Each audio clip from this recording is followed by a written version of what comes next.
أعوذ بالله من الشيطان الرجيم. بسم الله الرحمن الرحيم. الحمد لله رب العالمين بارئ الخلائق أجمعين. الحمد لله والصلاة على أهله الصلاة والسلام على سيد الأنبياء والمرسلين العبد المؤيد رسولنا المسدد المصطفى الأمجد الحبيب الأحمد النبي الأمي المكي المدني السراج المنير الكوكب الدري صاحب الوقار والسكينة المدفون بأرض مدينة سيدنا ونبينا وشفيع ذنوبنا وطبيب قلوبنا وحبيب نفوسنا ومولانا أبي القاسم محمد المصطفى صلى الله عليه وسلم وأهل بيته الأطيبين الأطهرين الأنجلين المعصومين المظلومين ورحمة الله على أحبابهم وأصحابهم وشيرتهم ومحبيهم ومواليهم أجمعين ولعنة الله على أعدائهم ومنكري فضائلهم وغاسلي حقوقهم من جوع عداوتهم إلى الآن ومن الآن إلى قيام يوم الدين وبعد يوم الدين. أما بعد فقد قال حق سبحانه وتعالى بسم الله الرحمن الرحيم قد أفلح المؤمنون الذين هم في صلاتهم خاشعون. صلوات بجی خاندان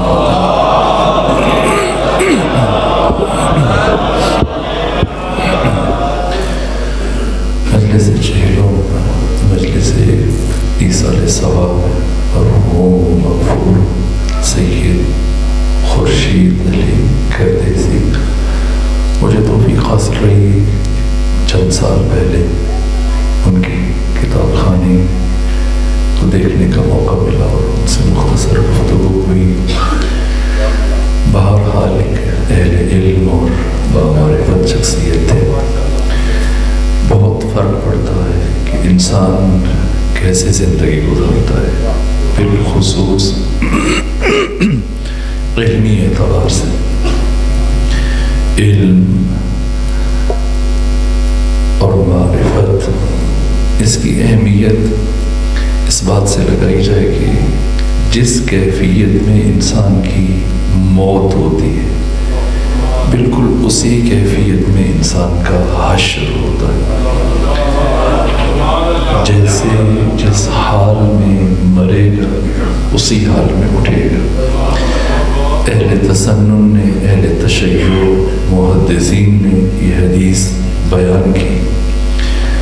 پیغمبر کرام اسلام صحابہ کرام کے ہمراہ قبرستان سے گزر رہے تھے اس حقیقت کو عملی طور پر سمجھانے کے لیے. چونکہ آقا ختمی مرتبہ جس معاشرے میں مبعوث ہوئے وہاں لوگوں کی ذہنی سطح بہت پست تھی. آپ دیکھیں مولے متقیان کے کلام میں مشکل ہے نہج البلاغہ. پیغمبر کا کلام جو ناج الفصاحہ کی صورت میں یا دوسری کتابوں میں جمع ہوا آسان. علی شاگرد ہے، پیغمبر استاد ہے. استاد کا کلام آسان ہے، شاگرد کا کلام مشکل ہے. البتہ یہ جو علی شاگرد ہیں اس سے کوئی یہ تاثر نہ لے کہ شاید اس دنیا میں آنے کے بعد علی نے پیغمبر سے سیکھا جسے باقی لوگوں نے سیکھا. نہ، اس عالم میں علی نے پیغمبر سے ایک لفظ بھی نہیں سیکھا ہے. اس عالم میں آ کے سنایا ہے، پیغمبر کے ہاتھوں پہ آئے تو خود بتایا، مبادا کسی کے ذہن میں یہ خلل نہ رہ جائے کہ شاید علی بھی باقی لوگوں کی طرح سے پیغمبر سے سیکھ کر اس مرتبے پہ فائز ہوئے، باب مدینۃ العلم بنے، نہ، علی پہلے دن سے باب مدینۃ العلم۔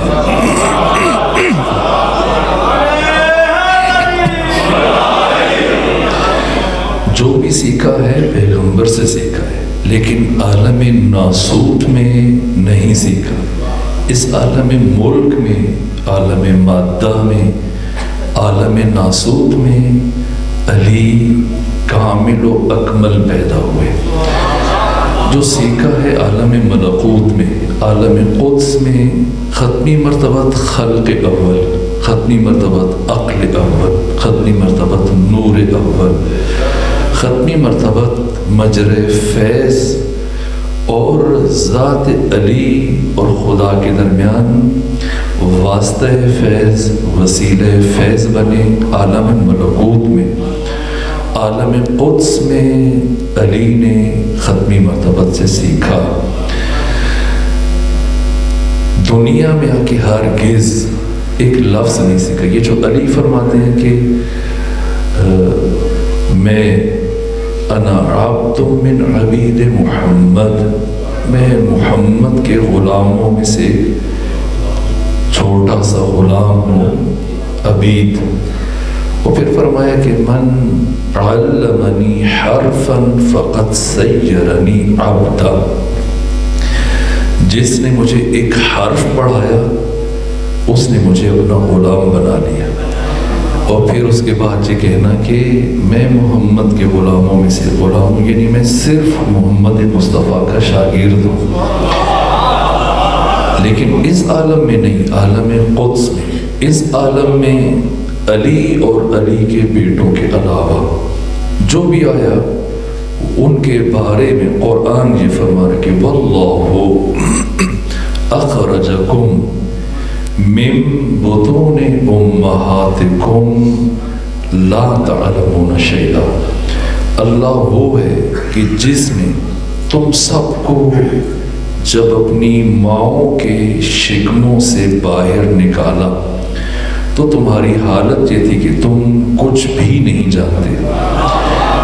ہم میں اور معصومین میں اس زاویے سے جو اساسی فرق ہے، ہماری زندگی کا نقطہ آغاز جہل ہے، چاہے پڑھتے پڑھتے مجتہد بن جائیں، فقیہ بن جائیں، دانشور بن جائیں، فلسفی بن جائیں، لیکن ہماری زندگی کا نقطہ آغاز جہل ہے۔ اور ان 14 کی زندگی کا نقطہ آغاز علم ہے۔ جب یہ 14 پیدا ہوئے تو سارے کے سارے عالم پیدا ہوئے، ہم جب پیدا ہوئے تو جاہل پیدا ہوئے۔ پھر اپنی زندگی میں ہم، خدا فرماتے ہیں ہم نے تمہیں آنکھیں دی، ابصار، افئدہ، دل دیا، دماغ دیا، کان دیے تاکہ تم سیکھو۔ اور رفتہ رفتہ پھر انسان اپنے اطراف میں، اکناف میں موجود چیزوں سے سیکھتا ہے۔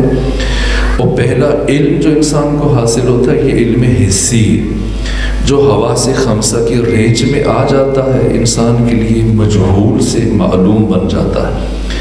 اور پھر یہ علم جب انسان کو حاصل ہوتا ہے، علم حسی، تو یہ اساس ہے، سرمایہ، راس المال ہے۔ اس علم کے بعد پھر دوسرے علوم اس کے ذریعے سے حاصل ہوتے ہیں۔ اگر علم حسی میں کچھ کمی رہ گئی، مثلا اگر کسی کے کان سلامت نہیں ہیں، کسی کی آنکھیں سلامت نہیں ہیں، کوئی کسی کی قوہ شامہ یا ذائقہ یا باصرہ یا لامسہ مختل ہے، اس میں کوئی خرابی رہ گئی، تو علی فرماتے ہیں من فقد حسا فقد فقد علما، جس کے حواس میں سے کوئی حس مفقود رہ گئی، علم کا وہ حصہ جو اس حس کے ساتھ خاص ہے، وہ اس کو سیکھنے سے محروم رہ جائے گا۔ حواس کے ذریعے سے انسان سیکھتا ہے، اور پھر یہ پہلا علم ہے جو انسان اپنی زندگی میں حاصل کرتا ہے۔ اور چیزوں کی یہ علم کیا ہے، مثلا یہ ستون دیکھا، آپ کے سروں پہ پنکھے ہیں، یا یہ گلاس پڑا ہے، جو بھی دیکھے گا اس کا عکس، اس کی صورت، اس کی تصویر اس کے ذہن میں نقش ہو جائے گی۔ یہ جو تصویر ہے، حصول و صورت الشیء عند الذہن، یہ علم کہلاتا ہے۔ یہ علم انسانوں کے ساتھ خاص نہیں ہے، جتنے بھی حیوانات ہیں سب کو یہ علم وہ بھی حاصل کرتے ہیں۔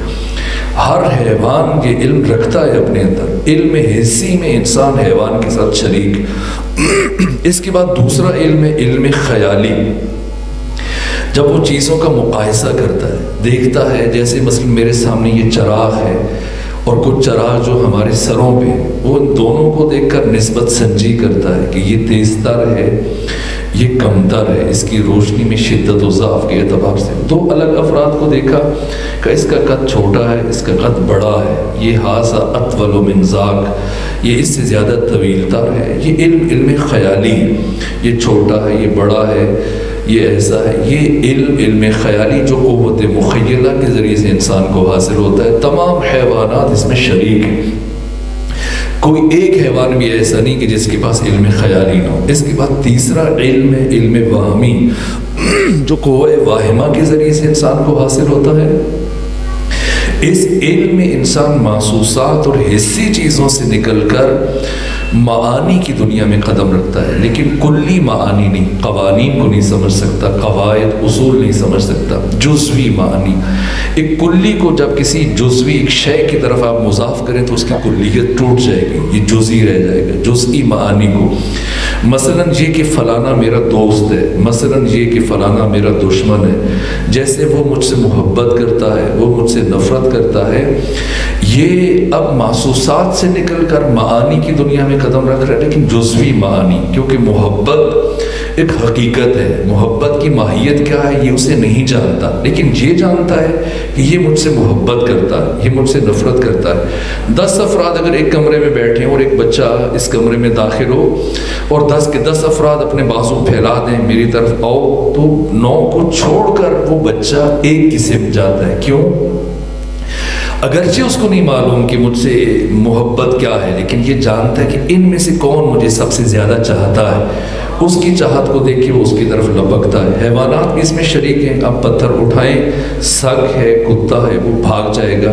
اگر بچہ کوئی کھلونا بھی لے کے آئے، بندوق لے آئے، پستول لے آئے، کوا دیکھ کر بھاگ جائے گا۔ یہ علم واہمی، تمام حیوانات اس علم میں انسان کے ساتھ شریک ہیں۔ پھر اس کے بعد چوتھا علم عقلی، یہ قوہ عاقلہ کے ذریعے سے انسان کو حاصل ہوتا ہے، جس میں انسان کلیات کا ادراک حاصل کرتا ہے۔ اس علم میں انسان وحدہ لا شریک، کوئی بھی حیوان اس علم میں انسان کے ساتھ شامل نہیں ہے۔ پچھلے 3 علوم کی حدود سے نکل کر جیسے ہی انسان علم عقلی میں قدم رکھتا ہے تو تمام حیوانات کو خدا حافظ کہہ دیتا ہے، ھذا فراق بینی و بینک، یہ تمہارے اور میرے درمیان جدائی ہے۔ اس کے بعد انسان کا راستہ الگ ہو جاتا ہے۔ اس علم عقلی کی وجہ سے انسان ہے، اور یہ علم جب انسان حاصل کرتا ہے تو یہ اس کے وجود کا حصہ بن جاتا ہے۔ اسی علم کی وجہ سے انسان ہے۔ اگر کوئی انسان پیدا ہوا اور اس نے علم حسی سیکھا، علم خیالی سیکھا، علم واہمی سیکھا، لیکن علم عقلی میں قدم نہ رکھا، علم عقلی کا حصول شروع نہیں کیا، تو یہ حیوان پیدا ہوا، حیوان زندگی گزاری، حیوان مر جائے گا، اور جب قیامت کے دن اٹھے گا تو حیوان کی شکل میں اٹھے گا۔ انسان کی انسانیت اس کے علم سے ہے۔ کون سا علم عقلی، اور علم عقلی جو قوہ عاقلہ مفکرہ کے ذریعے سے حاصل ہوتا ہے۔ یہ علم ہر نبی کی ایک دعا ہے اور ختمی مرتبت کی دعا ہے، رب زدنی علما، جس کا معنی ہم اکثر طور پہ غلط کرتے ہیں اسکول میں، بچوں کی کتابوں میں جو اس کا معنی درج کر دیتے ہیں، پروردگار میرے علم میں اضافہ فرما۔ ہرگز اس آیت کا یہ معنی نہیں ہے۔ رب اصل میں تھا ربی، رب یعنی پروردگار، یا متکلم یعنی میں، ربی میرا رب۔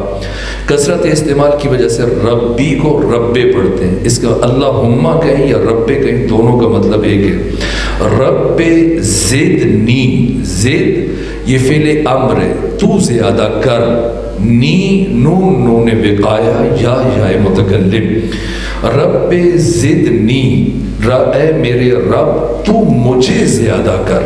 یہ بات بہت اہم ہے۔ کس چیز میں؟ علم میں۔ جب انسان علم عقلی سیکھتا ہے تو ایسا نہیں کہ یہ اس کے ذہن میں کوئی جگہ ہے جہاں پہ علم آ رہا ہے، نہ، پیغمبر بتا رہے ہیں، خدا فرما رہے ہیں رب زدنی علما، اے میرے رب تو مجھے زیادہ فرما علم میں۔ انسان کی حقیقت روح ہے، جسم وردی ہے، لباس ہے، پوشاک ہے، مکان ہے۔ انسان کی حقیقت روح ہے، روح کی وجہ سے انسان کی زندگی ہے، روح کی وجہ سے انسان کی موت ہے۔ اس روح کی زندگی کا نام علم ہے۔ جب یہ علم انسان کی روح میں اترتا ہے تو اس کی حیات کا آغاز ہوتا ہے، اور یہ علم اس روح کا حصہ بن جاتا ہے، جان کا حصہ بن جاتا ہے، الگ نہیں ہے۔ ایسا نہیں ہے کہ معلومات الگ ہیں، انسان الگ ہے۔ اس سے حکمت مطالعہ میں کہتے ہیں اتحاد علم و عالم و معلوم، اتحاد عارف و معرفت، عارف عین معرفت ہے، معرفت عین عارف ہے۔ اور جب یہ اپنی انتہائی منزل پہ پہنچتی ہے تو پھر مرحوم اقبال کے شعر کا مصداق بن جاتا ہے، انسان کے قاری نظر آتا ہے، حقیقت میں ہے قرآن۔ بظاہر یہ قرآن پڑھ رہے ہیں لیکن حقیقت میں یہ خود قرآن بن جاتا ہے۔ اس کی کائنات میں عملی ترین شکل خود علی ابن ابی طالب علیہ السلام ہے۔ باقی شاید کوئی حافظ ہے، کسی نے قرآن رٹ لیا، لیکن وہ ذات کے قرآن جس کے وجود کا حصہ ہے، خون کے مانند جو قرآن جس کے وجود میں گردش کرتا ہے، وہ ذات امیر المومنین علی ابن ابی طالب ہے، جن سے علم کو جدا نہیں کیا جا سکتا۔ اگر علم کسی کی ذات کا حصہ نہ ہو تو بڑھاپے میں پہنچ کر علم اسے بھولنا شروع ہو جاتا ہے، لیکن یہ علی ہے کہ زندگی کی کسی ایک لمحے کے لیے بھی علم آپ سے جدا نہیں ہوا۔ بچپنے میں جب پیغمبر کے ہاتھوں پہ آئے تو فرمایا کہ کیا سننا چاہتے ہیں، تورات، قرآن، انجیل، زبور، جو سننا چاہے آپ فرمائیے میں سناتا ہوں۔ کہا قرآن سنیں، سورہ بارکہ مومنون کی 11 آیتوں کی تلاوت کی پیغمبر اکرم اسلام کے ہاتھوں پر، اور جوانی میں دعویٰ کیا کہ سلونی سلونی قبل ان تفقدونی، پوچھو پوچھو اس سے پہلے کہ میں تمہارے درمیان میں نہ رہوں۔ اور بڑھاپے میں وہ علی کے ممبر جب مسجد کوفہ میں بیٹھتے ہیں تو یہی فرماتے ہیں، وہی دعویٰ ہے، زندگی کی کسی ایک مرحلے میں بھی علم سے جدا نہیں۔ یہ جملے میں نے اعزازاً مرحوم خورشید علی گدریزی صاحب کے لیے عرض کیے کہ خود جس شخص کی زندگی کتابوں کے ساتھ گزر گئی، علم کے ساتھ گزر گئی، ایسا نہیں کہ علم الگ ہوتا ہے، نہ، علم انسان کی ذات کا حصہ بن جاتا ہے، علم انسان کی جان کا حصہ بن جاتا ہے۔ اور انسان جس حالت میں مرتا ہے، اگر اس کا زندگی میں کتابوں کے ساتھ سروکار رہا، علم کے ساتھ سروکار رہا، معرفت کے ساتھ سروکار رہا، یہ اسی حالت میں مرے گا، اور جس حالت میں مر رہا ہے اسی حالت میں اٹھے گا۔ یہ بات ہمیں سمجھانے کے لیے پیغمبر اکرم اسلام قبرستان سے گزر رہے تھے تو صحابہ، میں عرض کر رہا تھا کہ صحابہ کی ذہنی سطح اس درجے پہ نہیں تھی۔ آج ملتان میں دیکھیں اسکول ہے، کالجز ہیں، یونیورسٹیاں ہیں، مختلف علوم پر الگ الگ کالجز بنے ہوئے ہیں، یونیورسٹیاں بنی ہوئی ہیں جہاں پر علوم تدریس کیے جاتے ہیں۔ آج کے انسان کی ذہنی سطح بلند ہے، اس زمانے میں عہد جاہلیت میں عربوں کی ذہنی سطح اس درجے پہ نہیں تھی، تو ختمی مطلبت مثال کے ذریعے سے بات سمجھاتے تھے، بہت سہل کر کے، آسان کر کے، اس لیے کہ اگر حقائق بیان کر دیں، کلیات، تو انسان کے ذہن کی گرفت، آپ خود دیکھیں اگر مجلس میں کوئی خطیب خالصتاً علمی گفتگو شروع کر دے اور عقلی اور فکری گفتگو شروع کر دے تو کچھ لمحوں کے بعد، کچھ وقت گزرنے کے بعد سامعین میں سے اکثر کی گرفت ذہن کی ڈھیلی پڑنا شروع ہو جاتی ہے، اور پھر وہ رفتہ رفتہ ایک خیالات کی دنیا میں چلے جاتے ہیں، ساتھ چھوڑ جاتے ہیں، اور پھر بظاہر سر بھی ہلا ہو رہے ہوتے ہیں، ایسے لگتا ہے کہ کان سے آواز ٹکرا رہی ہے، لیکن اس کے وجدان میں چیزیں منتقل نہیں ہو رہی ہیں۔ تو ذہنی سطح اس زمانے میں نہیں تھی، اس لیے ختمی مرتبت آسانی سے، اس لیے اکثر سمجھاتے تھے، اور ایسے سہل انداز میں کہ ہر ایک کو سمجھ آ جائے۔ 65 سال کا بچہ سمجھ لے، 60 سال کا بچہ سمجھ لے، 70 سال کا بوڑھا سمجھ لے، سمجھاتے تھے۔ ایک مرتبہ چھڑی سے عجیب کام ہے نا، یہ کس طرح بات کرنی ہے، بات کہہ دیں، لیکن نہ، پہلے پیغمبر دیر تک لکیریں کھینچتے رہے، ٹیڑھی، کوئی منحنی، کچھ ٹیڑھی، کچھ مختلف شکلوں کی، کچھ ادھر جا رہی ادھر، اور لکیریں کھینچتے رہے، وہ صحابہ کرام کھڑے ہو کے دیکھتے رہے۔ اب توجہات جب اوج پہ پہنچی، پیغمبر یہ چاہتے تھے کہ کوئی بات ضائع نہ چلی جائے، حقیقت منتقل ہو جائے، اس لیے لائنیں کھینچتے رہو۔ کافی دیر کے بعد ان ساری ٹیڑھی میڑھی سینکڑوں لائنوں میں سے ایک لکیر کھینچی بالکل سیدھی، کہا کہ یہ خیال نہ کرنا کہ مخلوق کے خدا تک پہنچنے کے کئی ایک راستے ہیں کہ تم جس پہ بھی چلو گے پہنچ جاؤ گے۔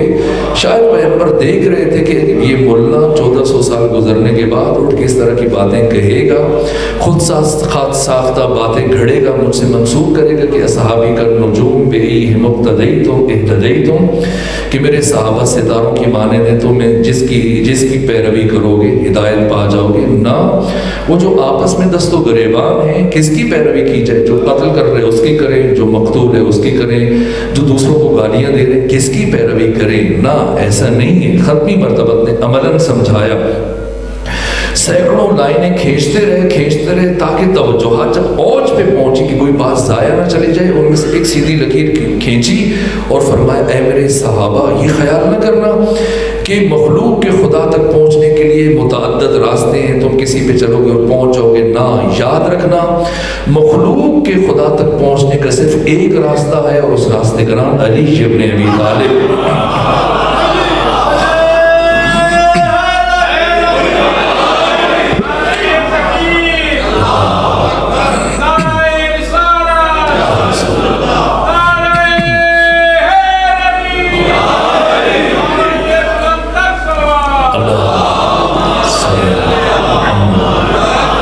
اس صراط مستقیم کا نام علی ابن ابی طالب ہے، اس سیدھے راستے کا نام علی ابن ابی طالب ہے۔ صراط مستقیم کا مفہوم جو علامہ محمد حسین طباطبائی نے تفسیر المیزان میں بیان کیا کہ خدا تک پہنچنے کے لیے سب سے محفوظ اور مختصر راستہ، بشر کو خدا تک پہنچانے کے لیے سب سے محفوظ اور مختصر راستے کا نام علی ابن ابی طالب ہے۔ باقی کوئی جس راستے پہ بھی چلے گا اس کا نتیجہ انجام گمراہی ہے۔ پیغمبر کی ہاں میں عرض کر رہا تھا آسانی، آپ دیکھیں کس طرح سے آسانی کے ساتھ، اور ہزاروں اس طرح کی باتیں ہیں۔ تمثیل بہت زیادہ ہے پیغمبر کے ہاں، علی کے ہاں تمثیل بہت کم ہے، چونکہ نسبتاً لوگوں کی ذہنی سطح بہتری آگے تھی، اس لیے حضرت کلام پھر اس اعتبار سے بیان کرتے تھے، لیکن پیغمبر چونکہ زیرو سے کام شروع کر رہے تھے، اس لیے مثالیں دے کر اسی طرح سے اب اس حقیقت کو سمجھانا تھا کہ جس حالت میں انسان مرتا ہے اسی حالت میں اٹھتا ہے۔ صحابہ کو روکا اور ایک مردے کو زندہ کیا قبرستان سے، قبر سے اٹھایا، اور جیسے ہی وہ مردہ زندہ ہوا تو دائیں بائیں وہ بھاگنا شروع ہو گیا، کبھی ادھر دیکھ رہا ہے کبھی ادھر دیکھ رہا ہے، جہاں تک کہ صحابہ حیران ہے کہ کیا بات ہے، کیا تلاش کر رہے ہو؟ آواز دے رہے، مسلسل زبان سے کہہ رہے، میری رسی کہاں چلی گئی، میری رسی نہیں مل رہی، میری رسی کہاں رہ گئی، ڈھونڈ رہا ہے، یہاں تک کہ کافی دیر گزرنے کے بعد ڈھونڈتا رہا، اور جب نہیں ملی پھر قبر کے قریب آئے تو ختمی مرتبہ نے دوبارہ سے اس کو موت کی طرف منتقل کیا۔ صحابہ سراپا حیرت بنے ہوئے، یا رسول اللہ یہ کیا معاملہ ہے؟ کیوں جیسے یہ اٹھا تو یہ رسی کا مطالبہ کر رہے ہیں، رسی کو تلاش کر رہے ہیں؟ پیغمبر نے فرمایا یہ بات تمہیں سمجھانا چاہ رہا تھا کہ انسان جس حالت میں مرتا ہے اسی حالت میں اٹھتا ہے۔ یہ اپنے مویشیوں کو ہانک رہا تھا، چراگاہ میں انہیں کھانا چارہ چرا رہا تھا، اسی حالت میں اس کی موت ہو گئی تھی۔ جب مرا تھا تو یہ رسی تلاش کر رہا تھا، ڈھونڈ رہا تھا، اب جیسے ہی اس کو اٹھایا تو اسی حالت میں یہ پھر سے رسی تلاش کر رہا ہے۔ جو جس حال میں مرے گا اسی حال میں اس کو اٹھایا جائے گا، جو جاہل مرے گا اس کو جاہل اٹھایا جائے گا، اور اگر کوئی سیکھ کے مرتا ہے تو پھر وہ عالم اٹھے گا۔ اور یہاں سے انسان کی درجہ بندی ہوتی ہے، انسان کے درجات کا تعین ہوتا ہے۔ جنت مکان نہیں ہے، جنت مقام ہے، اور ایسا مقام جس میں ہزارہ درجات ہیں۔ ایسا نہیں کہ جنت ایک ایسا پارک ہے کہ جس میں ہر ایک کو ہانک دیا جائے گا آپ بھی چلے جاؤ، آپ بھی چلے جاؤ، آپ بھی چلے جاؤ، اور وہاں پر ایک ہی جگہ وہ سب ایک دوسرے سے مل رہے ہوں گے۔ نہ، ہزاروں درجات ہیں۔ یہ عدل خدا کے خلاف ہے کہ علی بھی اسی جنت میں ہو، میں اور آپ بھی اسی جنت میں ہو۔ نہ، یہ مرتبے کے مطابق، فہم کے مطابق، بصیرت کے مطابق، معرفت کے مطابق درجات کا تعین ہوگا۔ اور 95 نمبر جلد میں علامہ مجلسی نے چھٹے امام سے یہ حدیث بیان کی ہے کہ امام صادق فرماتے ہیں کہ اہل جنت کو اہل جنت کو 70,000 سال میں ایک مرتبہ سردار جنت حضرت امام حسین کے چہرے کی زیارت کا شرف عطا کیا جائے گا۔ اس کا مطلب یہ کہ معصومین جہاں رہتے ہیں وہ الگ ہیں اور باقی افراد جہاں رہتے ہیں الگ ہیں۔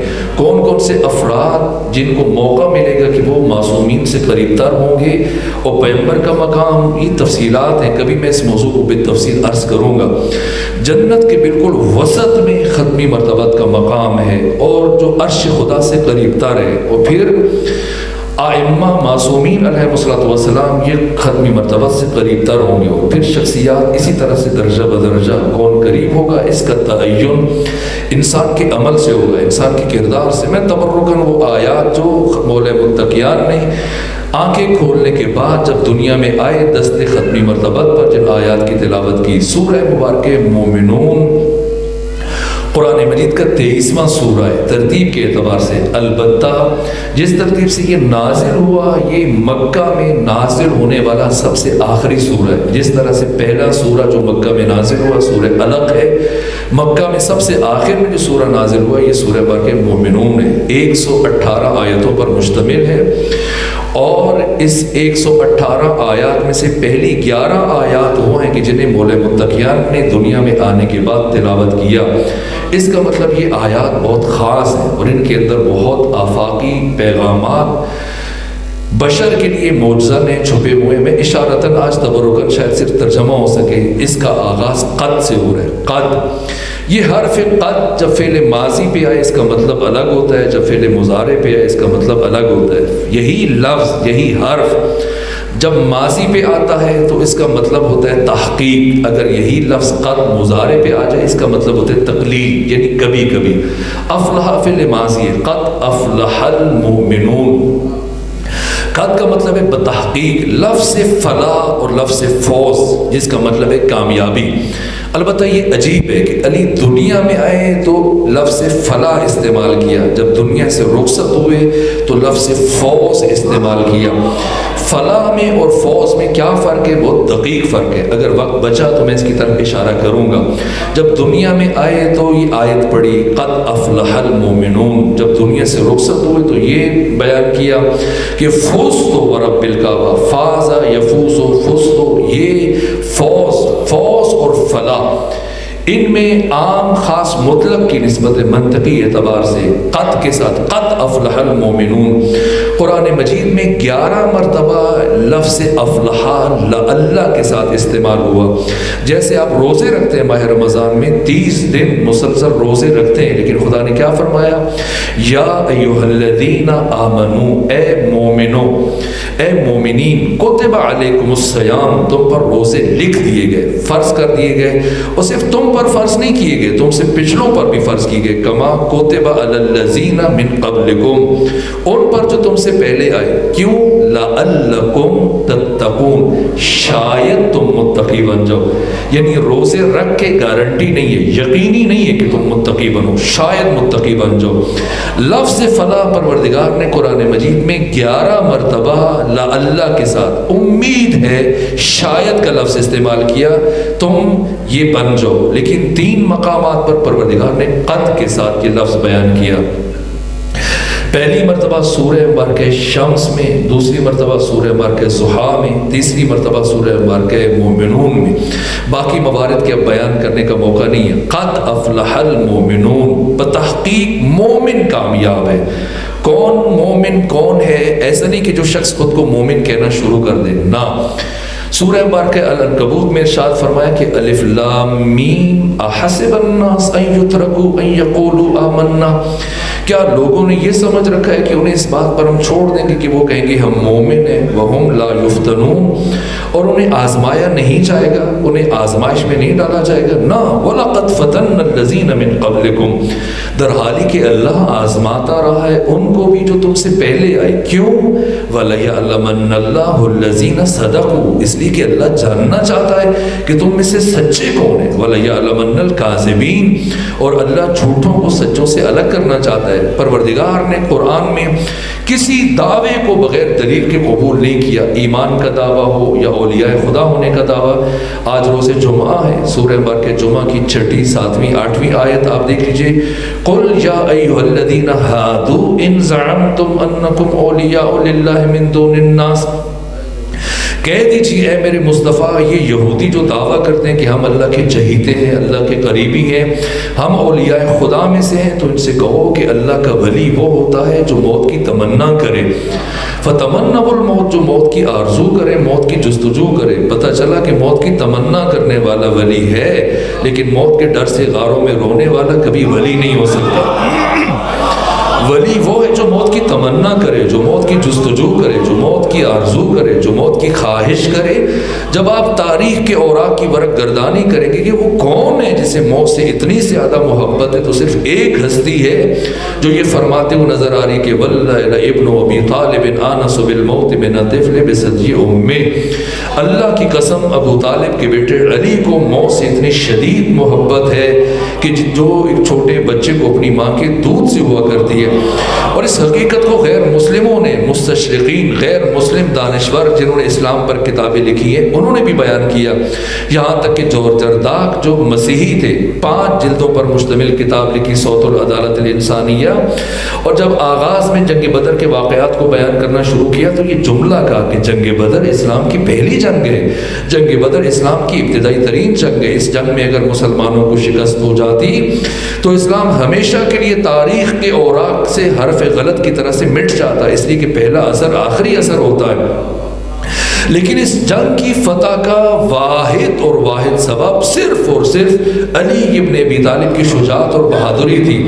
لیکن آگے بڑھ کر یہ عجیب بات لکھی، کہا کہ علی موت سے اس درجہ بے خوف تھے اور اتنے مانوس تھے کہ علی جب جنگ بدر میں میدان میں آئے تو آپ کے سینے کے اوپر زرہ تھی لیکن آپ کی پشت کے اوپر زرہ نہیں تھی، یہاں تک کہ علی نے 35 بڑے بڑے سورماؤں کو قتل کیا، عتبہ کو، عتیبہ کو، شیبہ کو، ولید کو، حنظلہ کو، سعد کو، عبید اللہ کو، سب کو مارتے چلے گئے۔ 35 بڑے بڑے پہلوان علی کے ہاتھوں سے مرے، باقی 35 جو عام مشرک تھے ان کے قتل میں بھی علی شامل تھے۔ جنگ بدر کی فتح کا سہرا علی کے سر سجدہ ہے، لیکن عجیب بات تھی کہ جنگ بدر میں علی اس دلیری سے لڑ رہے تھے، اس انداز سے لڑ رہے تھے کہ آپ کی سینے کے اوپر زرہ تھی، موجود تھی، لیکن آپ کی پشت کے اوپر زرہ نہیں تھی۔ اور جنگ کے اختتام پر جب کسی صحابی اور رسول نے علی سے پوچھا کہ کیا بات ہے، مقابلے میں جتنے بھی بڑے بڑے دشمن آ رہے تھے سر سے لے کے پاؤں تک آہنی زرہ میں، فولادی زرہ میں ملبوس تھے، لیکن آپ جب جنگ بدر میں اترے، میدان میں آئے تو آپ کے سینے پر زرہ تھی، پشت پر زرہ نہیں تھی۔ تو حضرت نے مسکرا کر جواب دیا کہ علی اپنے سینے کے اوپر زرہ اس لیے پہنتا ہے کہ دشمن کے سامنے سے آنے والے وار کو روک سکے، لیکن علی پشت پر زرہ اس لیے نہیں پہنتے کہ علی کبھی بھی میدان جنگ میں بھاگنے کے ارادے سے تو آتے نہیں۔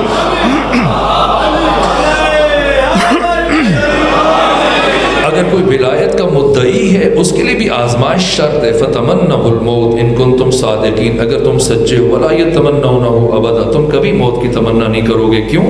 اس لیے کہ جو تم اپنے ہاتھوں سے آگے بھیج چکے ہو اس کے بعد تم موت سے ڈرو گے۔ کون انسان موت سے محبت کرتا ہے، کون انسان موت سے بے خوف ہو سکتا ہے؟ مولے متقیان سورہ بارکہ مومنون میں ایک بات، پروردگار کو کوئی بھی دعویٰ بغیر دلیل کے قبول نہیں ہے۔ اگر کسی کو ایمان کا دعویٰ کہتا ہے کہ میں مومن ہوں تو دلیل چاہیے۔ کون ہے مومن؟ اس سورہ کے اوائل میں پیغمبر اسلام نے جو یہ سورہ خود جب تلاوت کیا، پیغمبر اسلام کے ہاتھوں پر مولے متقیان، یہ 11 آیتیں، 11 آیتوں میں 7 خصوصیات بیان کی گئی ہیں مومن کی۔ میں اب تبرکاً صرف معنی ہی شاید عرض کر سکوں۔ پہلی خصوصیت، قد افلح المؤمنون الذین هم فی صلاتہم خاشعون۔ مومن کی پہلی علامت ہے کہ یہ اپنی نمازوں میں خشوع رکھتے ہیں۔ خشوع کیا ہے؟ 2 چیزیں مطلوب ہے نماز میں، 2 چیزیں مطلوب ہے مومن سے، ایک خشوع، ایک خضوع۔ خشوع کسے کہتے ہیں اور خضوع کسے کہتے ہیں؟ قلبی ادب کو، روحی ادب کو خشوع کہا جاتا ہے، دل کے ادب کو خشوع کہا جاتا ہے، اور ظاہری ادب کو، بدنی ادب کو خضوع کہا جاتا ہے۔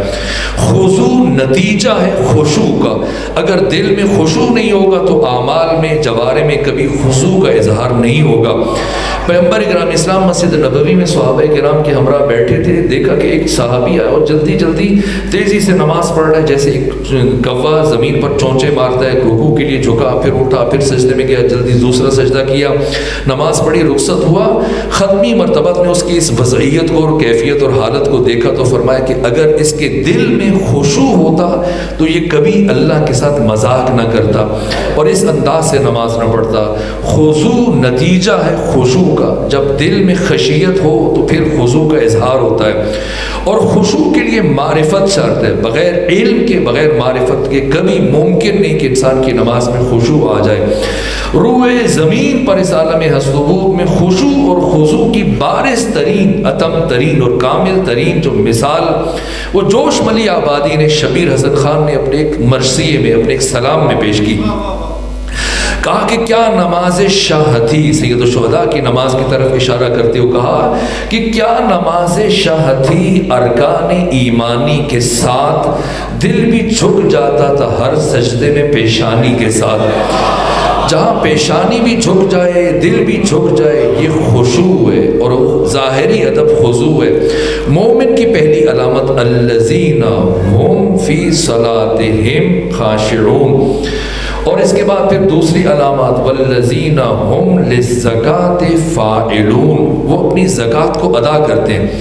اس زکوٰۃ سے مراد وہ زکوٰۃ نہیں ہے جو 2.5% آپ کے بینک میں کٹ جاتی ہے کہ رات کو سو رہے ہو، سو زکوٰۃ کٹ جائے، سو پتہ چلے، اور یہ زکوٰۃ جس میں نیت شامل نہ ہو ہرگز زکوٰۃ نہیں ہے، یہ 2.5 روپے والی زکوٰۃ نہیں ہے۔ اس زکوٰۃ سے مراد انفاق ہے، صدقہ ہے، اس لیے کہ زکوٰۃ مدینہ پہنچنے کے دوسرے سال کے بعد فرض ہوئی، اور یہ سورہ مکی ہے، اس سے مراد یہ زکوٰۃ وہ زکوٰۃ نہیں ہے جو فروعات دین میں سے۔ یہ کون سی زکوٰۃ ہے؟ یہ مطلق انفاق ہے۔ زکوٰۃ کے بغیر، اس انفاق کے بغیر نماز کبھی بھی معراج نہیں بن سکتی، کبھی بھی نماز میں خشوع نہیں آ سکتا۔ یہ بات اتنی اہم ہے کہ اگر ہم مقروض ہیں، ہم نے کسی کا قرضہ دینا ہے اور ہم نماز شروع کر چکے ہوں، اور واجب نماز ہو، فجر ہو، ظہر ہو، عصر ہو، مغرب ہو، عشاء ہو، نماز جمعہ ہو، اگر قرض کا آ کے مطالبہ کرے، قرض مانگ لے حالت نماز میں، تو واجب ہے کہ ہم نماز توڑ دیں۔ اگر نماز کے وقت میں تنگی نہیں ہے اور ابھی فرصت ہے کہ بعد میں آ کے نماز پڑھی جا سکتی ہے تو نماز توڑ دے جائے، پہلے اس کا قرضہ ادا کرے پھر نماز پڑھے۔ کیوں؟ اس لیے کہ بوجھ رکھ کر یہ ملکوت کا سفر نہیں کر سکتا، اس کی نماز کبھی بھی معراج نہیں بن سکتی ہے۔ اس لیے سید الشہداء نے جو کعبہ عشق تعمیر کیا کربلا میں، جس سے متعلق علامہ اقبال بیان کرتے ہیں کہ بیاں سر شہادت کی اگر تفسیر ہو جائے، مسلمانوں کا قبلہ روضہ شبیر ہو جائے۔ یہ جو کعبہ عشق، قبلہ عشق تعمیر کیا امام حسین علیہ السلام نے، اس میں اس درجہ خیال رکھا کہ پہلے خود زمین کربلا کو خریدا ہے، یہ قیامت تک کے لیے خود اس کے اندر جو اسرار ہیں، رموز ہیں، بجائے خود اپنے مقام پر بیان ہونے چاہیے۔ اور شب عاشور جو اپنے اصحاب سے گفتگو کی، اس میں سے ایک بات یہ تھی کہ اگر تم میں سے کسی کے ذمے کچھ قرض ہے تو اس کو چلے جانا چاہیے، ہرگز میں اس کو جانے کی، جہاد کی اجازت نہیں دے سکتا، اس کو اپنے ساتھ شامل ہونے کی اجازت نہیں دے سکتا، وہ چلا جائے۔ نہ اتنا قرض ہے، کسی کا پیسہ غصب کر کے نہیں بیٹھا ہے، لیکن نہ گوارا نہیں ہے۔ کیوں؟ زکوٰۃ سے مراد انفاق ہے، یہ وہ اس زکوٰۃ سے الگ ہے جس کو ہم نے فروعات دین میں ہم بیان کرتے ہیں۔ لیس البر ان تولوا وجوہکم قبل المشرق والمغرب، یہ قرآن بیان کرے کہ نیکی یہ نہیں ہے کہ تم اپنے چہرے مشرق کی طرف کرو یا مغرب کی طرف کرو، واجب اور مستحب نمازیں، نہ۔ نیکی کیا ہے؟ ولکن البر، نیکی تو یہ ہے من آمن باللہ والیوم الآخر والملائکۃ والکتاب والنبیین، ایمان لے کے آئے، اور ایمان لانے کے بعد سب سے اہم ترین کام، سب سے اہم ترین عمل وآت المال، اپنا مال دے۔ کس طرح سے دے؟ علی حبی، وآت المال علی حبی، اس کی محبت میں، تختی کے لیے نہ، اپنا نام بنانے کے لیے نہ، شہرت کے لیے نہ، واہ واہ کے لیے نہ، کس کے لیے؟ وآت المال علی حبی، اپنا مال دے صرف اس کی محبت میں۔ کسے؟ یہ نہیں کہ جسے جی چاہتے دینا شروع کر دیں، یہ تم رکھ لو، تم رکھ لو، سمجھے میں نے ثواب کیا، نہ۔ جس طرح سے صدقہ دینا، کسی کی مدد کرنا ثواب ہے، نکالنا ثواب ہے، اسی طرح اس کے اہل تک پہنچانا یہ اہم ہے دینے کا سلیقہ کہ کس طرح سے دیا جائے. کیوں معصومین دینے کے لیے رات کا وقت منتخب کرتے تھے اور تاریکی میں, تاکہ کسی کی عزت نفس مجروح نہ ہو, کسی کی شخصیت مجروح نہ ہو, ورنہ کچھ دے کے اس سے بڑی چیز اس کی عزت نفس لے لی جائے تو نہ, یہ دینا نہیں ہے. اور پھر کس انداز سے دیا جائے, باقی اس کے سلیقے. وَآتَ الْمَالَ عَلَىٰ حُبِّهِ, کسے دیا جائے, یہ ترتیب جو قرآن نے بیان کی اسے ملحوظ نظر رکھا جائے. ورنہ گاڑی میں بیٹھے ہیں, اچھا چلے مانگنے کے لیے آ گیا, میں بھی دینا چاہ رہا تھا, 1000 روپے نکالا, اسے دے دیا, ہم سمجھے کہ یہ اب ہماری طرف سے یہ زکوٰۃ ادا ہو گئی, جو ہم نے صدقہ دے دیا, انفاق ہو گیا اور اس کا اثر ہماری زندگی میں پڑے گا. نہ, ہرگز نہیں. قرآن نے تفسیر بیان کی ہے, تفصیل بیان کی ہے. وَآتَ الْمَالَ عَلَىٰ حُبِّهِ, مال دے اس کی محبت میں. کسے؟ ذوی القربى والیتامى والمساکین وابن السبیل والسائلین وفی الرقاب. یہ فہرست جاری کی ہے, 6 طبقات ہیں اور ان 6 میں سے سب سے پہلے کون ہے؟ سب سے پہلے ذی القربى, اپنے قریبی ہیں. قریبیوں میں اہل مستحق فرد موجود ہو اور انسان جائے کہ میں چلو وہ دینی مدرسہ ہے, وہاں پہ کوئی یتیم رہتے ہیں, یتیم خانہ ہے, وہ زیادہ فقیر ہے, وہاں پہ جائے گا, اس کا صدقہ اللہ کی بارگاہ میں قبول نہیں کیا جائے گا. جو پہلے طبقے کو نظر انداز کر رہے ہیں, سب سے پہلے ذی القربى. دوسرا نمبر والیتامى, دوسرا نمبر یتیموں کا ہے. تیسرا نمبر والمساکین, چوتھا وابن السبیل, ہے تو مالدار لیکن سفر میں پردیس میں جا کر غریب ہو گیا, زیارات کے لیے گیا, پیسے کھو گئے, حج کے لیے گیا, عمرے کے لیے گیا, پردیس میں. وابن السبیل اس کا چوتھا نمبر ہے. پہلے 3 کے بعد اس کا مرحلہ آتا ہے پھر وابن السبیل والسائلین, جو مانگنے والے. اگر یہ مستحق ہیں تب, اگر وہ مستحق نہیں ہے, جیسے تارک الصلاۃ کے لیے اگر کسی نے اس کو مدد کی یا اسے صدقہ دیا, تو یہ حدیث ہے جس کو میں نے فریقین کی کتابوں میں پڑھا, سخت حدیث ہے. عام طور پہ شاید آج تک آپ نے میری زبان سے نہ سنی ہو, لیکن اب لابلائے کلام میں میرے ذہن میں آگے تو بیان کر دیتا ہوں. پیغمبر فرماتے کہ اگر کسی نے تارک الصلاۃ کی مدد کی, کسی نے تارک الصلاۃ کی مدد کی پانی کے ایک گھونٹ کے برابر یا کھانے کے ایک لقمے کے برابر, تو وہ شخص ایسا ہے جس نے آدم سے لے کے خاتم تک کے ان دوران میں سے 70 نبیوں کو قتل کیا. جائز نہیں ہے جو مسلسل بغیر عذر کے, آپ دیکھیے باقی شراب خار کی سزا قتل نہیں ہے, اور باقی بدکار کی سزا اگر وہ کرے کوڑے مارے جائیں گے. لیکن اگر اسلامی حکومت ہے, آپ فقہ کی کتابیں نکال کے پڑھ لیجئے, دیکھ لیجئے, اگر کوئی بغیر عذر کے نماز ترک کر رہا ہے, مسلسل ترک کر رہا ہے, یہ واجب القتل ہو جائے گا. اس کی سزا ملا احمد نراقی نے معراج السعادہ میں بیان کیا. یہ دشمن خدا ہے, اللہ کے ساتھ اس نے اعلان جنگ کیا ہے.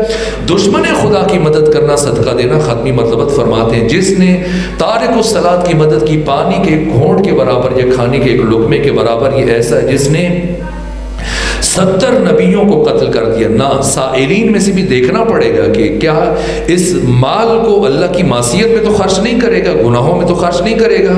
اگر جائز کاموں میں اپنی ضروریات میں خرچ کرے گا تب بھی سائل کا درجہ 5واں ہے. اور پھر رقاب, جو کہ آج کل نہیں ہے, غلام, غلاموں کا درجہ 6واں ہے. یہ وآت المال علی حبہ ذوی القربى والیتامى والمساکین وابن السبیل والسائلین وفی الرقاب واقام الصلاۃ وآت الزکاۃ. اب یہ نماز قائم کرے اور اس کے بعد زکوٰۃ ادا کرے. ایسا نہ ہو کہ وہ 2.5 روپے والی زکوٰۃ میں 6 سے حساب کرنا شروع کر دے کہ اچھا میں ادا ہو گیا. نہ, اپنے مال میں سے انفاق کرے. یہ مومن کی علامت ہے. پہلی علامت نماز میں خشوع ہے. دوسری علامت والذین هم للزکاۃ فاعلون. مکہ میں سورہ نازل ہو رہا ہے, اس کا مطلب یہ ہے کہ 2.5 روپے والی زکوٰۃ دے کے خوش نہ ہو جائے کہ ہم مومن بن گئے. نہ, وہ بھی واجب ہے, وہ تو اس نے ہر صورت میں ادا کرنی ہے. مومن لن تنالوا البر حتى تنفقوا مما تحبون. کوئی شخص اس وقت تک نیکی کو پا ہی نہیں سکتا جب تک کہ اپنی محبوب ترین چیزیں راہ خدا میں انفاق نہیں کر دیتا ہے. اس طرح سے خدا کے قرب کی منازل تک پہنچ سکتا ہے انسان. یہ مومن کی دوسری علامت ہے. اگر ناراض نہیں ہو تو صلوات پڑھیے خاندان فاطمہ.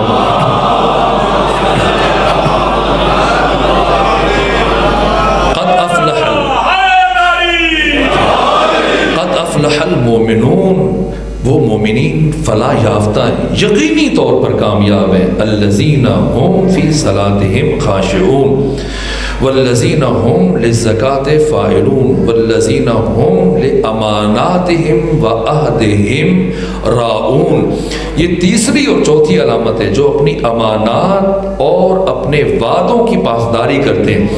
ایسا نہیں کہ نیک لوگوں کے ساتھ وعدہ کریں تو نبھائیں، اگر کوئی برا شخص سے چلے وعدہ کیا تھا تو چلیں اب پورا کرنا ضروری نہیں ہے. نا، پیغمبر فرماتے ہیں 3 چیزوں میں کافر اور مسلمان کا فرق نہیں ہے. ایک وعدہ، پیغمبر فرماتے ہیں وعدہ مسلمان سے کرو تب بھی نبھانا واجب ہے، کافر سے کرو تب بھی نبھانا واجب ہے.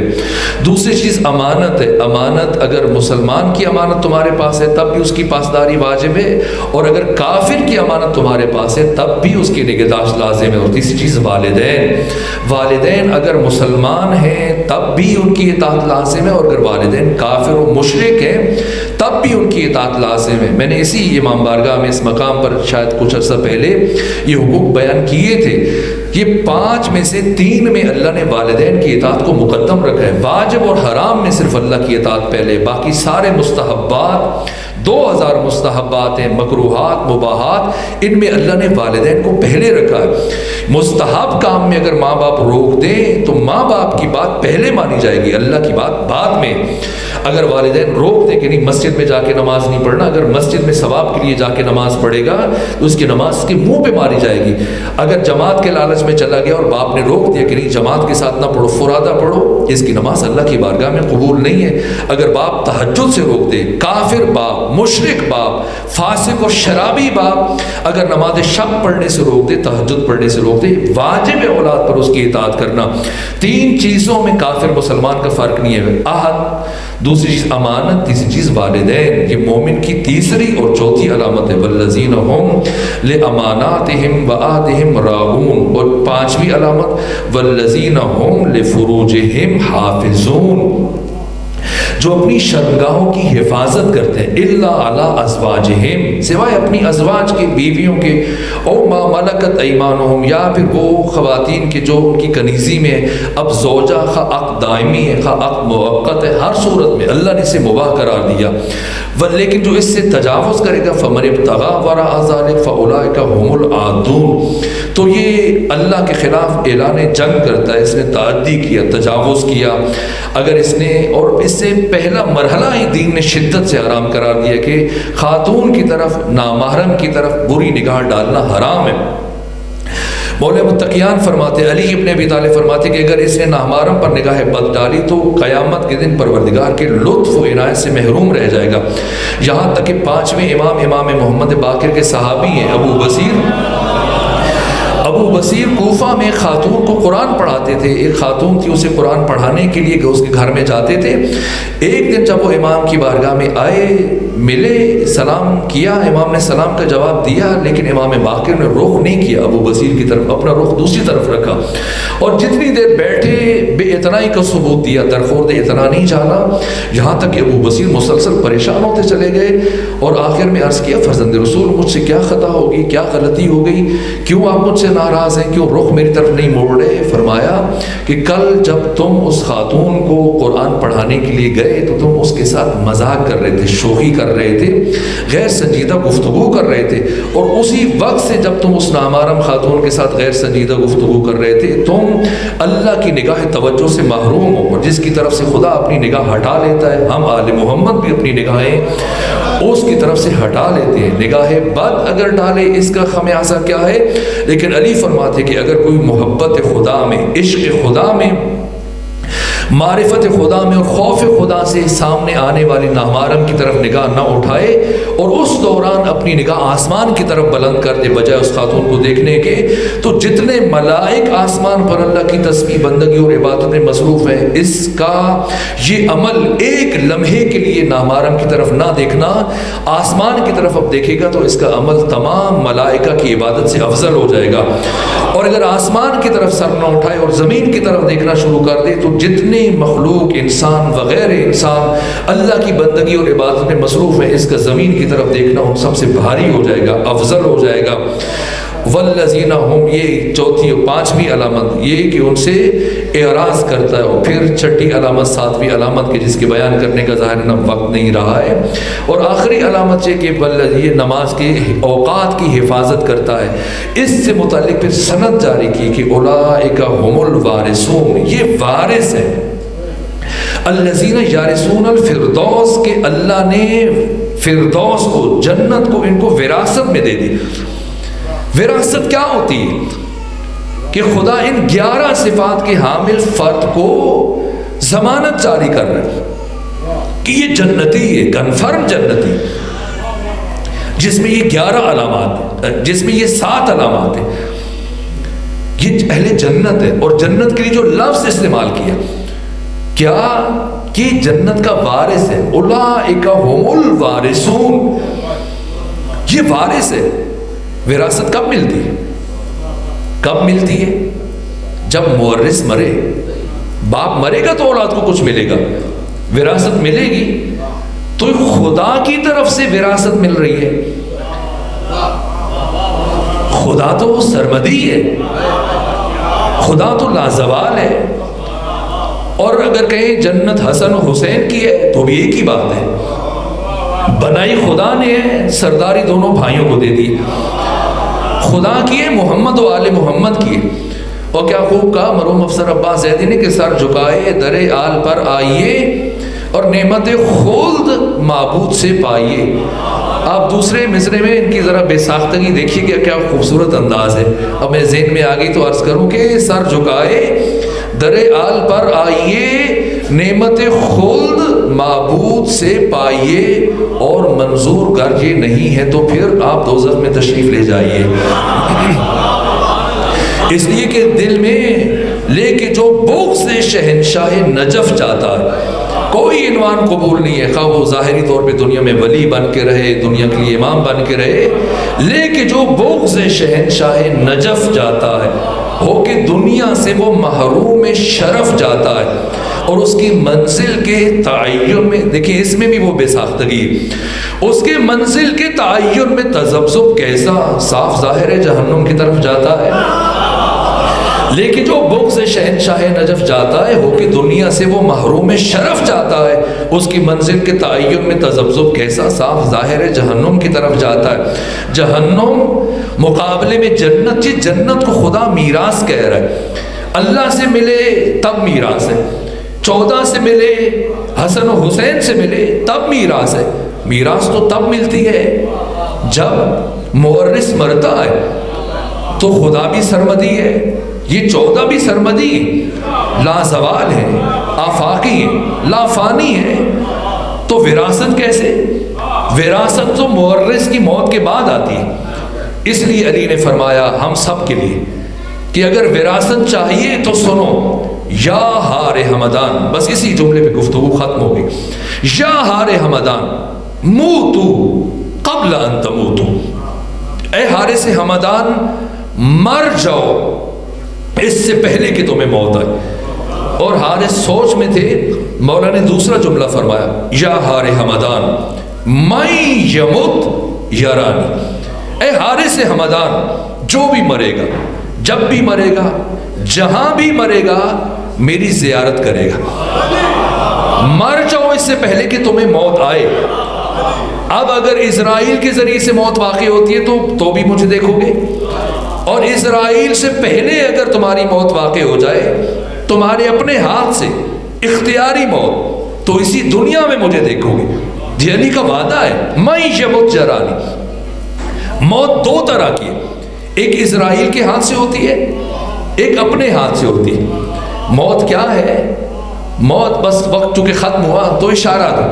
یاد ہے وہ واقعہ قرآن نے بیان کیا، جناب خضر ذوالقرنین سکندر، جو 7 سوال ایک یہودی نے مولا علی سے پوچھے تھے، ان میں خود یہ دوسرا سوال تھا کہ جناب ذوالقرنین سکندر اور خضر جب گئے اور اسرافیل سے ملاقات ہوئی، اسرافیل ایک پتھر دیا تھا، حافظوں میں ہے، پتھر دیا تھا، اور ذوالقرنین گھبرائے ہوئے تھے کہ پوچھا نہیں کیوں دیا۔ بعد 6 سوال جواب ہوئے، اس پرندے نے پوچھے، پھر جناب اسرافیل نے، اور 3 اس بات میں 3 نفی میں جواب دیے، اور اسرافیل سے جو بات ہوئی پلٹ کے آئے، وہ پتھر کانپتے ہوئے جناب خضر کو دیا۔ کہا یہ مجھے اسرافیل نے دیا، کیوں؟ کہا وہ آپ کو کچھ سمجھانا چاہ رہے تھے۔ کہا کیا؟ تو جناب خضر نے کہا کہ ترازو کا انتظام کرو۔ ترازو کا انتظام کیا گیا، کہا یہ پتھر ایک پلڑے میں رکھو، رکھا گیا۔ کب دوسرے پلڑے میں پتھر لا کے رکھیں اس جیسا، رکھا گیا، دوسرا، تیسرا، چوتھا، 5واں، 6واں پلڑا بھر گیا، لیکن یہ ایک پتھر بھاری ہے، باقی سارے پتھر ہیں وہ ہلکے، یہ ایک پلڑا جھکا ہوا ہے۔ جس میں ایک پتھر ہے، وہ اٹھا ہوا ہے دوسرا پلڑا۔ تو خضر نے پوچھا ذوالقرنین کچھ بات سمجھ میں آئی؟ کہ میری حیرت تو اور بڑھ رہی ہے، یہاں تک کہ جناب خضر نے زمین سے ایک مٹھی مٹی کی بھری اور اس چھوٹے سے پتھر کے اوپر ڈالنا شروع کی، اور جب وہ پتھر ٹھک گیا، مٹی کے نیچے چھپ گیا، تو اور وزن بڑھنا چاہیے تھا، لیکن پلڑا اٹھ گیا، ہلکا ہو گیا۔ کہ سمجھ میں آئی کہ میں حیران ہوں اور میری حیرت اور بڑھ چکی، مجھے نہیں معلوم کہ آپ کیا بتانا چاہ رہے تھے اسرافیل۔ کہا ذوالقرنین، اسرافیل نے تمہیں یہ سمجھایا کہ انسان جب دنیا میں آتا ہے تو اس کی خواہشوں کا لامتناہی سفر شروع ہو جاتا ہے۔ اب یہاں میں نے سنا، مجھے علی قاسم بھائی بتا رہے تھے کہ 38 سال جناب قبلہ مرحوم اظہر حسن زیدی صاحب نے اشرا پڑھا، 40 سال اشرا پڑھا، تو بہت باذوق شخصیت تھے۔ ایک جملہ انہوں نے کہا کہ مثال دی، یہی بات جو میں اب جاہل آدمی ہوں لیکن وہ صاحب ذوق تھے، انہوں نے عمدگی سے سمجھائی۔ تو یہ جملہ عرض کروں کہ ان کی روح کو بھی ثواب پہنچے، جناب مرحوم خورشید علی گردیزی صاحب کے ساتھ ساتھ ان کی روح کو بھی ہدیہ ہو جائے۔ تو کہا کہ ایک شخص اپنے بچے کو لے گیا کسی کے پاس کہ اسے ملازم کروا دے، بے روزگار ہے، تو ان کا کیا چاہتے ہیں کہ کلرک بھرتی کروا دیجیے۔ کلرک لگوا دیا، تو کچھ عرصے بعد ملاقات ہوئی، کہا آپ خوش ہیں، راضی ہیں ہم سے، آپ کے بچے کو ہم نے نوکری دلوا دی تھی؟ راضی ہیں، آپ ہمارے محسن ہیں، ماشاءاللہ بچہ ہمارا برسر روزگار ہے، لیکن اے کاش کہ کوئی تھوڑی سی بڑا اس کو عہدہ دلوا دے، مثلا انسپیکٹر لگوا دیا۔ تو خوش ہیں، کہا خوش تو ہیں، لیکن کاش کہ یہ مثلا ڈی ایس پی بن جاتا، ڈی ایس پی بنا دیا، آپ خوش ہیں؟ کہا بہت خوش ہیں، اگر ہو سکتا کچھ کوشش کرتے آئی جی لگ جاتا، وہ بھائی جی لگوا دیا، آپ خوش ہیں؟ خوش تو ہیں، کاش اس صوبے میں چیف منسٹر بن جائے، چیف منسٹر لگوا دیا، آپ خوش ہیں؟ کہا بہت خوش ہیں، بہت مہربانی آپ کی، لیکن اے کاش کی پرائم منسٹر ہو جاتا تو کیا بات تھی، پرائم منسٹر لگوا دیا، آپ خوش ہیں؟ کہا کاش یہ پریزیڈنٹ ہو جاتا، پریزیڈنٹ بنا دیا تو آپ خوش ہیں؟ کہ کاش دنیا کی حکومت اسی کو مل جاتی، دنیا کی حکومت دے دے، آپ خوش ہیں کہ جنت میں بھی اس کو جگہ مل جائے، جنت میں جگہ مل گئی، آپ خوش ہیں؟ کنی جہنم بھی میرے اختیار میں دے دو، آپ خوش ہیں؟ اب بھی خوش نہیں ہیں۔ کہ کیوں؟ کہ اس لیے کہ خواہشات کا مرکز ہے دماغ، جہاں خواہشیں پرورش پاتی ہیں۔ یہ جو خشوع در نماز ہے، اس میں ایک میں چاہ رہا تھا کہ جزیات کو بیان کروں کہ یہ سر کا مسح کیوں ہے، پاؤں کا مسح کیوں ہے۔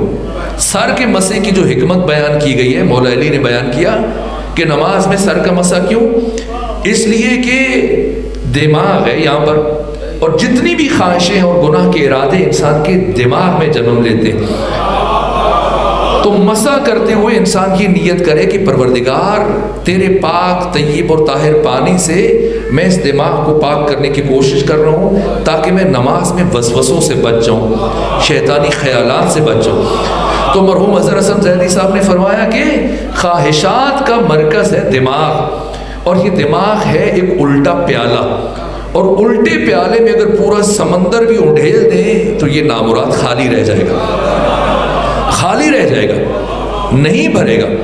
کہاں ذوالقرنین، خضر نے تمہیں یہ سمجھایا کہ جب انسان پیدا ہوتا ہے تو خواہشوں کا لامتناہی سفر شروع ہو جاتا ہے۔ یہ پلاٹ میرا ہے، کاش یہ ساتھ والا بھی لگ جاتا تو یہ مربع شکل اختیار کر لیتا، چوڑا ہو جاتا، دیکھنے میں اچھا لگتا، یہ گھر اچھا ہے، تھوڑا توڑ کے اور بنائیں، بڑا بنائیں، پھر اور گاڑی کسی کے پاس دیکھ لی، نہیں اب تو مجھے وہی چاہیے، اب 2 گاڑیاں 3 گاڑیاں 4، مسلسل بینک بیلنس بڑھتا جا رہا ہے، تسلی نہیں ہے، تشفی نہیں، رک نہیں رہا ہے۔ کیوں؟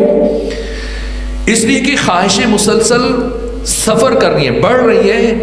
یہ کہا تمہیں اسرافیل نے، جناب خضر نے کہا اے ذوالقرنین، اسرافیل نے تمہیں سمجھایا کہ خواہشوں کا سفر ختم ہونے والا نہیں، اس سے پہلے کہ اسرائیل آئے تمہاری روح کو تمہارے جسم سے الگ کرے، تمہاری موت واقع ہو، اسرائیل کے آنے سے پہلے پہلے اپنی زندگی میں تم اپنی خواہشوں کے اوپر اپنے ہاتھ سے مٹی ڈالنے میں کامیاب ہو جاؤ، اپنے ارادے سے اپنے ہاتھ سے اپنی خواہشوں کے اوپر مٹی ڈالنے میں، اپنی خواہشات کی قبر بنانے میں کامیاب ہو جاؤ۔ یہ اختیاری موت ہے۔ یہ علی بیان فرما رہے کہ موتو قبل ان تموتو، مر جاؤ اس سے پہلے کہ تمہیں موت آئے، اس لیے کہ اگر اسرائیل کے ہاتھ سے موت آئی تو بڑی تکلیف ہوگی۔